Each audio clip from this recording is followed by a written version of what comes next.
ఈ ప్రభుత్వం వచ్చినప్పటి నుంచి రైతులకు కానీ మిగతా రంగాలన్నీ ఇన్ని విఫలమైంది. ప్రస్తుతం అయితే రైతులకి ఇన్సూరెన్స్ రాలేదు, ఇన్పుట్ సబ్సిడీ రాలేదు. దీన్ని ఈ ఖరీఫ్ మొదలై నెల అయినా కానీ యూరియా సక్రమంగా సరఫరా కావడం లేదు. కాబట్టి వెంటనే ఈ గవర్నమెంట్ రైతులకి యూరియాను సప్లై చేయాలి. అదే కాక ఏదైతే ఇన్పుట్ సబ్సిడీ ఉందో అది కానీ త్వరగా రిలీజ్ చేయాలని మా వైఎస్ఆర్సీపీ పార్టీ తరఫున డిమాండ్ చేస్తున్నాం. మా నాయకులు జగన్మోహన్ రెడ్డి గారు రైతుల పక్షపాతి. ముందు నుంచి రైతులంటే ఆయన చేసిన పాదయాత్ర, వాళ్ళ తండ్రి కూడా పాదయాత్ర అదే చేసింది రైతుల కోసమే, ఈ రాష్ట్ర ప్రజల కోసం. కాబట్టి మనకి ఇమ్మీడియట్ గా ఈ రైతులకి యూరియా సరఫరా చేయాలని మేము డిమాండ్ చేస్తూ మీకు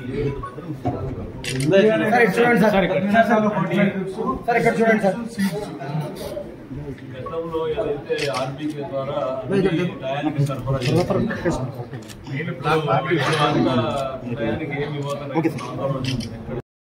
గౌరవనీయులు శ్రీ జగన్మోహన్ రెడ్డి గారి అన్నదాత పోరులో భాగంగా కదిరి నియోజకవర్గంలో కదిరి నియోజకవర్గ వ్యాప్తంగా రైతన్నలు నలుమూలల నుండి స్వచ్ఛందంగా తరలివచ్చి గతంలో ఏ విధంగా అయితే జగన్మోహన్ రెడ్డి గారి ప్రభుత్వంలో ఆర్బీకే ద్వారా మా ఇంటి దగ్గరికే చేరే విధంగా ఎరువులు గాని విత్తనాలు గాని సరఫరా చేసే విధంగా చేయండి ప్రభు అని చెప్పి ఈ రోజు మొత్తుకొని ఈ రోజు వేలాదిగా తరలి వచ్చారంటే ఇప్పటికైనా ఈ ప్రభుత్వం కళ్ళు తెరిచి చూస్తే సమస్య పరిష్కారం చేయాల్సిన అవసరం ఉంది. ఈ రోజు రాష్ట్ర వ్యాప్తంగా చూస్తున్నాం, యూరియా కోసం రైతన్నలందరూ కూడా ఎక్కడ చూసినా నీళ్లు లేక, తిండి లేక, నీళ్లు లేక క్యూ లైన్లలో చెప్పులు పెట్టుకొని, బిందులు పెట్టుకొని లైన్ కోసం, యూరియా కోసం ఈ రోజు నీళ్ల కోసం గతంలో ఏ విధంగా అయితే మీరు ముఖ్యమంత్రిగా ఉన్నప్పుడు నీళ్ల కోసం ఏ విధంగా అడుగుతున్నారు, ఈ రోజు రైతన్నలందరూ కూడా రైతన్నలకు ప్రధానంగా యూరియా అంటే యూరియాతోనే పంట వచ్చే విధంగా రైతన్నలు ఈ రోజు ధాన్యం వేసుకుంటే యూరియా సరఫరా చేసే దుస్థితిలో ఈ రోజు ప్రభుత్వం, కూటమి ప్రభుత్వం ఉంది. ఏదైనా చెప్తే నేను ఒక విజనరీ నాయకుడు, 40 సంవత్సరాలకు ఏం కావాలో సరిపోయే విధంగా నేను ఆలోచన చేస్తానంటున్నాడు. కానీ మీరు గతంలో ఒకసారి ఆలోచన చేస్తే ఆర్బీకే ద్వారా ఏ విధంగా అయితే జగన్మోహన్ రెడ్డి గారు గతంలో పట్టణాల్లో, మార్కెట్ యార్డ్లలో, యూరియా దుకాణాల్లో యూరియా వచ్చి మళ్లీ పల్లెలకు తీసుకొని పోవలసిన పరిస్థితి ఏర్పడింది చూసి జగన్మోహన్ రెడ్డి గారు రైతన్నలకు అవి కూడా ఇంటికాడికే చేర్చే విధంగా ప్రతి గ్రామంలో ఆర్బీకే కేంద్రాలు ఏర్పాటు చేసి రైతన్నలకు కావలసిన వేరుశనగ విత్తనాల దగ్గర నుండి, యూరియా దగ్గర నుండి ఏ కావాలన్నా కూడా ఇచ్చే పరిస్థితి గత ప్రభుత్వంలో చేసిన ఆర్బీకే ద్వారా ఈ రోజు ఆర్బీకేలు బోసిపోతున్నాయి. ఎందుకంటే ఎక్కడ కూడా ఆర్బీకే ద్వారా మనకు ఈ యొక్క పంటలకు సంబంధించిన సరుకులు రావడం లేదు. కాబట్టి ఈ రోజు ఒకటే డిమాండ్ చేస్తా ఉన్నాం, రాష్ట్ర వ్యాప్తంగా రైతన్నలందరూ కూడా యూరియా కోసం ఏ విధంగా అయితే మాకు యూరియా ఇవ్వండి అని చెప్పి డిమాండ్ చేస్తున్నారో మీరు ఇప్పటికైనా కళ్ళు తెరిచి యూరియా వెంటనే సరఫరా చేయాలి. అదేవిధంగా ఏదైతే గతంలో బీమా ఇస్తున్నారో, గిట్టుబాటు ధర ఇస్తున్నారో ఇవన్నీ కూడా రైతన్నలకు ఇవ్వాలి. ఈ రోజు జగన్మోహన్ రెడ్డి గారి నాయకత్వంలో ప్రతి ఒక్క రైతు ఈ రోజు జగన్మోహన్ రెడ్డి గారిని ఎందుకు ఆశ్రయిస్తున్నారంటే జగన్మోహన్ రెడ్డి గారు గతంలో కష్టాల్లో ఉన్నప్పుడు మిర్చి రైతులకు అండగా నిలబడినారు. పొగాకు రైతులకు అండగా నిలబడినారు, మామిడి రైతులకు అండగా నిలబడినారు, ఇవన్నీ టమాటా రైతులకు అండగా నిలబడినారు. ఇవన్నీ కూడా జగన్మోహన్ రెడ్డి గారు ప్రభుత్వాన్ని గుచ్చి నిద్రపోతున్న ఈ ప్రభుత్వాన్ని లేపడానికి ఆయన ప్రతి ఒక్క కార్యక్రమం చేస్తే ఆ కార్యక్రమాల తర్వాతనే రైతన్నలకందరూ కూడా గిట్టుబాటు ధర, మిర్చి ధర గాని, పొగాకు ధర గాని, మామిడి ధర గాని వచ్చింది. ఇప్పుడు కూడా యూరియా కోసం అన్నదాత పోరు అని చెప్పి ప్రకటించిన తర్వాత ఇప్పుడు అచ్చెన్నాయుడు గారు మాట్లాడుతున్నారు, యూరియా సరఫరా ఉంది, మీరు రైతన్నలు మీరు ఎక్కడ కూడా ఇంకా 2-3 సార్లు కావాల్సిన యూరియా మీరు ముందుగానే మీరు తీసి పెట్టుకుంటున్నారు మాట్లాడుతున్నారు. అంటే యూరియా తీసుకొని పెట్టుకుని రైతన్నలందరూ కూడా ఏమన్నా స్టాక్ పెట్టుకొని ఏమన్నా బ్లాక్ మార్కెట్లో అమ్ముకుండే వాళ్ళ రైతులు ఏమన్నా, దాన్ని ఒకసారి మీరు ఆలోచన చేయమని చెప్పి ఈ సందర్భంగా అచ్చెన్నాయుడు గారిని అడుగుతున్నాం. కాబట్టి అచ్చెన్నాయుడు గారు ఒకటే, మీరు మంత్రిగా మీరు చెప్తున్నారు, మీరు ఎక్కడ రైతులకు అండగా ఉంటాం, రైతులకు అన్ని సమస్యల పరిష్కారం చేస్తామని చెప్పి.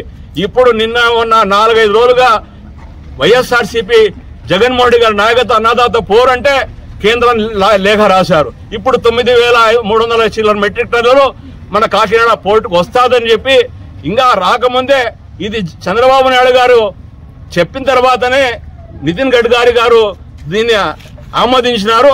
కాబట్టి కృతజ్ఞతలు చంద్రబాబు నాయుడు గారికి. రైతన్నలందరూ కూడా రోజు రోడ్ల మీదకి వచ్చి మాకు రైతులకు కావాల్సిన యూరియా ఇవ్వండి అని చెప్పి మొత్తుకుంటుంటే మీరు కృతజ్ఞత తెలియజేసుకున్నారు. ఇది ఎంత విడ్డూరంగా ఉందో ఒకసారి ఆలోచన చేసి రైతులకు కావాల్సిన అన్ని ఉచిత ఏదైతే బీమా గాని, యూరియా గాని ఇవన్నీ తక్షణమే ఇవ్వాలని చెప్పి మేము డిమాండ్ చేస్తా ఉన్నాం. వైఎస్ జగన్మోహన్ రెడ్డి గారు పిలిపించిన మేరకు రైతుల పక్షాన పోరాటేందుకు వైఎస్ఆర్ కాంగ్రెస్ పార్టీ శ్రేణులు, రైతు నాయకులు, రైతులు ఈరోజు కదిరి నియోజకవర్గ నలుమూలల నుండి తరలి వచ్చి కదిరిలో గల్లీన వైఎస్ఆర్ కాంగ్రెస్ పార్టీ జెండా పట్టుకొని రైతు కండువాలు మెడలేసుకొని ఇది మా సమస్య, ఈ సమస్యను తీర్చండి ప్రభు అని చెప్తూ ఈ రాష్ట్ర ప్రభుత్వానికి, దున్నపోతు నిద్రపోతున్నటువంటి ఈ రాష్ట్ర ప్రభుత్వానికి విన్నవించుకుంటూ మేము పంటలు వేశాం, వెన్ను దశకు వచ్చాయి, ఈ పొద్దుటి కూడా మాకు యూరియా సరఫరా అందుబాటులో లేదు. గత 5 ఏళ్లలో ఏ పతే గాని జగన్మోహన్ రెడ్డి గారి ప్రభుత్వంలో ఎరువుల కోసం క్యూలైన్లు కట్టిన పాపాన పోలేదు. ఆ రోజున రైతు భరోసా కేంద్రాలలో అప్లై చేసుకున్న వాళ్ళకి అప్లై చేసుకున్నట్లు కావాల్సినంత ఎరువు వాళ్ళ ఇండ్ల దగ్గరికి సప్లై చేసే కార్యక్రమం. ఈ రోజున రైతులు 1Bలు, ఆధార్ కార్డులు, వాళ్ళకి కావాల్సిన పాస్బుక్లు, పోస్టల్ స్టాంప్ చేసుకొని మీ రైతు భరోసా కేంద్రాల చుట్టూ, పిఎస్సిఎస్ల చుట్టూ అయా ప్రభు ఒక మూట యూరియా ఇయ్యని అడకదినే పరిస్థితి తీసుకొచ్చి పెట్టినారు. అయా నువ్వు విజనరీ ఏం చెప్తున్నావు, ఆడికాడికి వానలు పడినాయి, మా ప్రాంతంలో దరిదాపున 10% కూడా పంటలు పండించడం లేదు, ఈ 10%కే నువ్వు యూరియా సప్లై చేయలేకున్నావే, సంపూర్ణంగా పంట విస్తీర్ణ జరిగింటేనక మా పరిస్థితి ఏ విధంగా ఉండని చెప్పి మాకు పంటలు పండటంలా, నీళ్లు లేవు, అరాకరా బోర్ల కింద ఉన్న నీళ్లలో మేము గడ్డి గాథ వేసుకుంటే ఆ గడ్డి పెరిగేదానికి కూడా మాకు యూరియా అవసరం, మాకు యూరియా సప్లై చేయాలంటే చేయలేని పరిస్థితులు ఉన్నావు. ఏవైనా సరే నీ విజనరీ ఎక్కడ పోయిందో మాకు అర్థం కావడం లేదు. ప్రజల్ని ఇబ్బంది పెట్టడం తప్ప, కళ్ళు మూసుకొని పాలన చేస్తున్నావు తప్ప, మీ నాయకులు, మీ ఎమ్మెల్యేలు దోచుకోవడం, దాచుకునే కార్యక్రమంలో ఉన్నారు తప్ప రైతులకు మేలు చేయాలా, ప్రజలకు మేలు చేయాలనే ఆలోచనలో ఎక్కడే గాని లేరని చెప్పి ప్రజలకు ఈరోజు అర్థమైపోయింది. కాబట్టి వేలాదిగా రైతులు కదిరికి తరలి వచ్చి మా తరపున వైఎస్ఆర్ కాంగ్రెస్ పార్టీ పోరాడుతోంది, మేము కూడా సంఘీభావం తెలపాలా, మేము కూడా రావాలని చెప్పి ఆర్డీఓ ఆఫీస్ దగ్గరకు వచ్చి ఎద్దుల బండ్లు కట్టుకొని, మోటార్ సైకిల్ ర్యాలీ పెట్టుకొని ఘనంగా రైతులు బుద్ధుడు ఇక్కడికి వచ్చి తరలి వచ్చి ఆ జగన్మోహన్ రెడ్డి గారికి మురవించుకుంటున్నారు. అయ్యా ఆయన చేయడు, నువ్వైనా ముళ్ళు భరతో పొడిచి ప్రభుత్వాన్ని అప్పుడైనా మేలుకుంటుందా మీ ప్రభుత్వాన్ని, ఏ సమస్యలైనా జగన్మోహన్ రెడ్డి ముందుకు రావాలా, ఆయన ముళ్ళు భరతో పడవాలా, ఆ తర్వాత మీరు మేల్కొని కేంద్ర ప్రభుత్వానికి ఒంగూరుకు లేఖ రాయాలా, ఇదో ఇస్తున్నాం తొందరలో అని చెప్పే కార్యక్రమం జరగాల. ఏదైనా లాస్ట్కి ఎక్కడ తిరుగుతోందంటే ఆ జగన్మోహన్ రెడ్డి గారి చుట్టే తిరుగుతోంది, ఎక్కడా లేదు. ఇప్పటికైనా గమనించండి, రాబోయే 4 ఏళ్లకైనా, నెక్స్ట్ సీజన్లకైనా చెప్పి యూరియాని సక్రమంగా సరఫరా చేయమని చెప్పి, రైతులకు కావాల్సిన సక్రమంగా అందివ్వాలని చెప్పి, రైతుకు రావాల్సిన ఆల్రెడీ 1 సంవత్సరం సంబంధించిన రైతు భరోసాని ఎగ్గొట్టి పెట్టినారు మీరు, రాబోయే రోజుల్లో సకాలంలో ఏమని చెప్పి కోరుకుంటూ ఈ ప్రభుత్వానికి హితో పలుకుతున్నాం. ప్రజాపక్షాన నిలబడండి, మీకు పుట్టగతులుంటాయి, లేకపోతే కనుక ప్రజలు తిరుగుబాటు చేసి మిమ్మల్ని ఎంటబడే రోజులు వస్తాయని పిలుపునిస్తూ సెలవు తీసుకుంటాం. రైతులు పడుతున్న ఇబ్బందులను దృష్టిలో పెట్టుకొని ప్రజానాయకుడు, మాజీ ముఖ్యమంత్రి వైఎస్ జగన్మోహన్ రెడ్డి గారి పిలుపు మేరకు రాష్ట్ర వ్యాప్తంగా రైతుల కోసం అండగా నిలవాలని వైఎస్ఆర్సీపీ పార్టీ నిర్ణయం. ఈ నిర్ణయం భాగంగా ఇటీవల కాలంలో ఖరీఫ్ వచ్చినప్పటి నుంచి ఓ పక్క చూస్తే విత్తనాలు సరఫరా కాలేదు, ఎరువులు సరఫరా కాలేదు, పెస్టిసైడ్స్ సక్రమంగా సరఫరా కాలేదు. ఆర్బీకే కేంద్రాలను నిర్మించిన ప్రభుత్వం గత ప్రభుత్వం, ఈరోజు ఈ ప్రభుత్వం అయితే ఎక్కడ కూడా అక్కడ స్టాక్స్ పెట్టే పరిస్థితులు లేవు. రైతులు విపరీతంగా క్యూలలో నిలబడి యూరియా కోసం అలమటించిపోయే పరిస్థితులు. ఈ రాష్ట్ర వ్యాప్తంగా ముఖ్యంగా డెల్టా ఏరియా కానీ, అక్కడ ఈస్ట్ వెస్ట్ గోదావరి, కృష్ణా, గుంటూరు ఇటువంటి ప్రాంతాల్లో ఎక్కడైతే నీటిపారుదల రంగం బ్రహ్మాండంగా ఉందో, రాయలసీమ ప్రాంతంలో కర్నూలు, కడప, అనంతపురం జిల్లాల్లో ఎక్కడైతే బాగా కృష్ణా జలాలు వచ్చినాయో పంటలు వేసుకోవాలంటే ఈరోజు యూరియా లేదు. దీన్ని ఒక్కసారి ఆలోచన చేస్తే వ్యవసాయం దండగన్న ముఖ్యమంత్రి ఈరోజు మనకున్నాడు.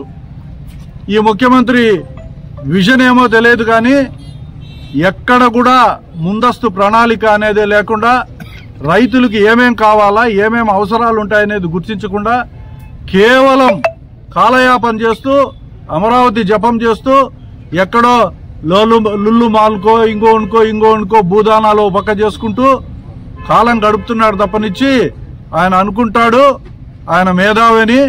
ఇటీవల కాలంలో రుజువైంది ఏంటంటే ఆయన మతిమరుపు వచ్చింది. రైతులు ఏం పని చేస్తాంటారో కూడా ఆయనకు తెలియదు.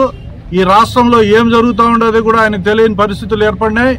ఇటువంటి దుస్థితి నుంచి రైతులను బయటపడేయాలంటే వైఎస్ఆర్సీపీ ఇటీవల కాలంలో జూన్ 4వ తేదీ నుంచి చేపట్టిన అన్ని కార్యక్రమాలు విజయవంతమై, అందుకే ఆ రోజు పెన్షన్లు ఇవ్వడం జరిగింది. అలాగే వీళ్లకు మన అన్నదాత సుఖీభావ కానీ, తల్లికి వందనం కానీ ఇటువంటి కార్యక్రమాలు త్వరితగతిన వర్తింపజేసేదానికోసం మా పోరాటం మేము చేశాం.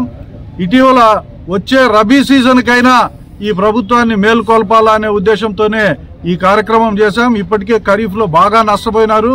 విపరీతమైన డిమాండ్ ఉండే యూరియా, ఈరోజు యూరియాను వాడొద్దండి, దానివల్ల ఇబ్బంది అని 3 సార్లు ముఖ్యమంత్రి, ఇది 4వసారి. ఇప్పటికైనా యూరియా గురించి మొట్టమొదట ముఖ్యమంత్రి అయినప్పుడే నువ్వు చెప్పింటే ఈవేళకే ప్రజల్లో అవగాహన ఉండు. చాలా సంతోషం. ఇప్పటికైనా 4వసారి యూరియా అక్కర్లేదని చెప్తాండవు. మరి డిమాండ్ ఎందుకు పెట్టినావు? ఎందుకు రైతుల దగ్గర నుంచి డిమాండ్ వస్తూ ఉంది? రైతులకి యూరియా కావాలా అని చెప్పి ఎందుకు అడుగుతున్నారనేది ఈ విజనరీ ముఖ్యమంత్రి గారు కనుక్కోవాల్సిన బాధ్యత ఆయనకుంది. పెస్టిసైడ్స్ కానీ, ఎరువులు కానీ ఇవి రైతులకు చాలా అవసరం.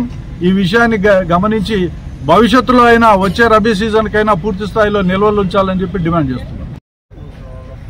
మన మండల కన్వీనర్లు మరియు టౌన్ కన్వీనర్, అలాగే జిల్లా ప్రధాన కార్యదర్శి కుటాగుల నుంచి ప్రతి ఒక్కరూ రైతన్నలను తీసుకొని వచ్చి మన నాయకులు ఇక్కడ ఉండి ఈ ప్రోగ్రాం ని ముందు నడిపించి దీన్ని జయప్రదం చేసిన దానికి వాళ్లకు మళ్లీ నేను కృతజ్ఞతలు తెలియజేస్తూ, ఏదైతే కూటమి ప్రభుత్వం ఈరోజు రైతులకు యూరియా సరిగా సరఫరా చేయకపోవడం, అలాగే ఖరీఫ్ వచ్చి 1 నెల అయినా గానీ వీళ్లు విత్తనాలు గాని, యూరియా గాని, అలాగే ఏదైతే రైతన్నలకు అవసరం ఉందో అవి ఫర్టిలైజర్ సరఫరా చేయక వాళ్ళని ఇబ్బంది పాలు చేస్తున్నారు. రైతన్న భూమిలో పోయి ఆయన కృషి చేస్తేనే, కష్టపడితేనే మేము 3 పూట్ల భోజనం చేస్తాం, 3 పూట్ల ఈ రాష్ట్రం, ఈ దేశం 3 పూట్ల భోజనం చేస్తున్నది నిజం. కానీ ఈ రాష్ట్ర ప్రభుత్వం రైతుకు గాని, సామాన్య ప్రజలకు ఎలాంటి అవసరాలు చేయక వాళ్లకు నిర్లక్ష్యం చేసి వాళ్ళ కష్టాలు పెడుతున్నారు. వాళ్ళకు తెలిసిందల్లా రెడ్ బుక్ రాజ్యాంగం. ఆ రాజ్యాంగంలో బహుశా రైతన్నలు లేరేమో.